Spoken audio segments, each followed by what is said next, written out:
La bronchiolite est une atteinte inflammatoire des petites bronchioles pulmonaires qui servent aux échanges en oxygène.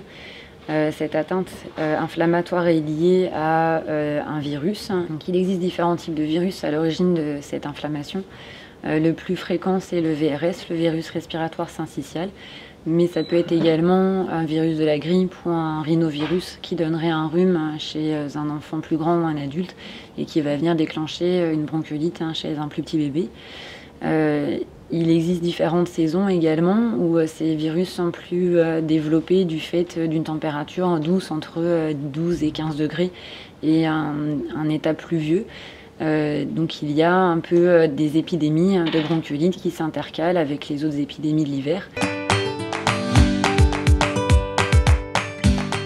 Les symptômes sont les suivants. L'épisode viral du coup commence souvent par 48 heures de fièvre et cette fièvre va s'amender spontanément s'il n'y a pas de complications. Sur le plan respiratoire, l'enfant va être gêné avec des sécrétions importantes au niveau du nez qui vont ensuite descendre sur les bronches et déclencher une toux importante avec une gêne respiratoire.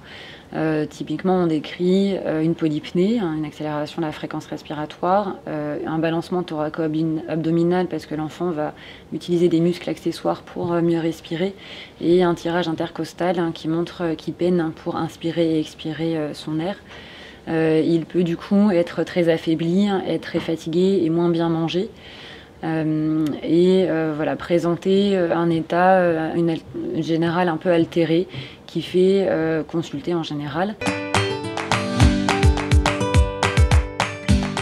Pour la prise en charge, il est important de bien désobstruer le nez par un lavage à plusieurs produits, plusieurs fois dans la journée, autant que nécessaire. Surtout avant les repas pour que l'enfant soit bien dégagé pour manger, avant le coucher et la nuit s'il le faut. L'enfant avant 7 mois ne respire que par le nez. Si celui-ci est bouché, il sera extrêmement gêné pour respirer, ce qui déclenche heureusement des réveils nocturnes pour qu'il puisse tousser et se libérer et être éventuellement aidé avec un lavage de nez.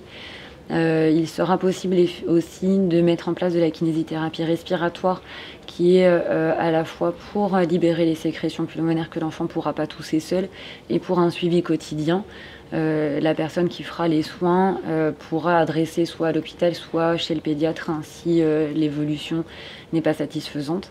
Les autres médicaments à l'appui qu'on a et surtout des antibiotiques s'il y a un signe de surinfection avec de la fièvre qui persiste, des douleurs ou des sécrétions purulentes. Et ce sera décidé en consultation avec le pédiatre.